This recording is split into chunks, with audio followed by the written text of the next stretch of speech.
jalan-jalan ke hutan, beristirahat di gua. Halo, selamat pagi, siang, malam, semua. Sebelum itu, siang-siang pergi kondangan, pulangnya membawa kue ketan. Sebelum kita masuk ke inti bahasan, izinkan saya berkenalan. Halo semua, perkenalkan nama saya Trivena Yovita Salim, bisa dipanggil Vena. Saya bersekolah di Lentera Harapan Curug. Apakah kalian tahu, di pedalaman guru-guru honorer menerima gaji yang kecil loh. Padahal sudah mengabdi menjadi guru belasan tahun tanpa kepastian yang jelas. Jadi guru-guru honorer di Indonesia mengungkapkan menerima gaji yang jauh dari kata layak walaupun telah mengabdi belasan tahun tanpa kepastian status kerja.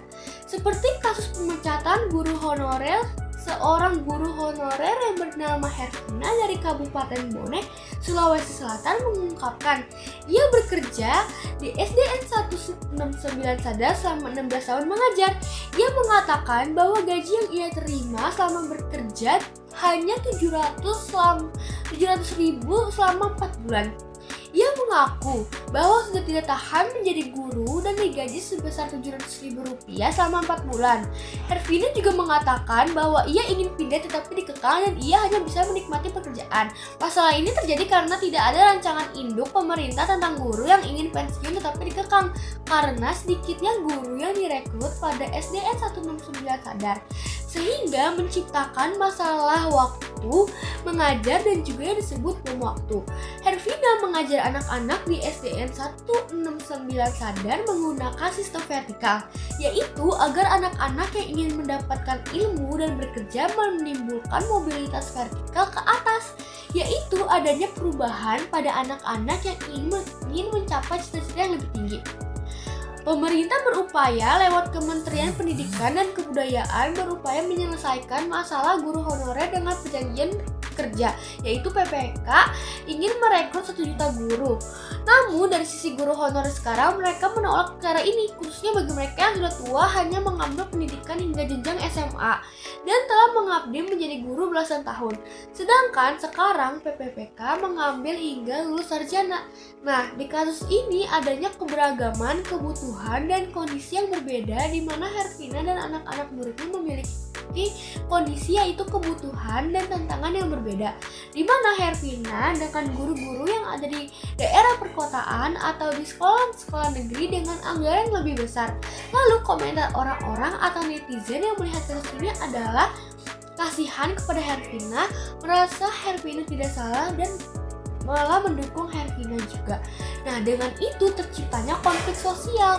Dalam masalah Hervina adalah di mana Hervina sistem pendidikan memiliki adanya perbedaan pendapat.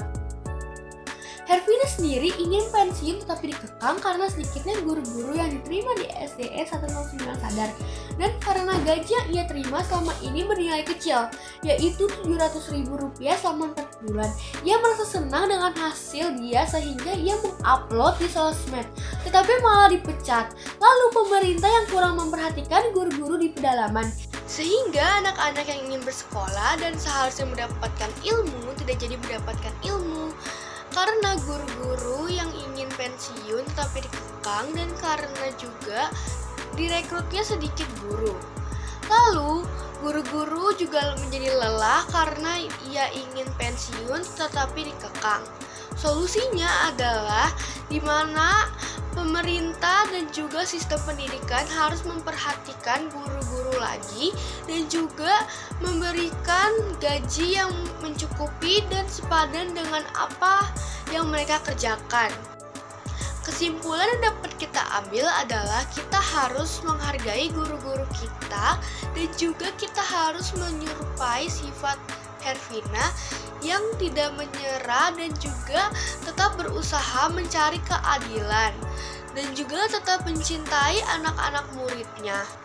Dan juga kita harus mengasihi satu sama lain karena Tuhan Yesus telah mengajarkan kita untuk mengasihi satu sama lain dari cara menghargai sesama.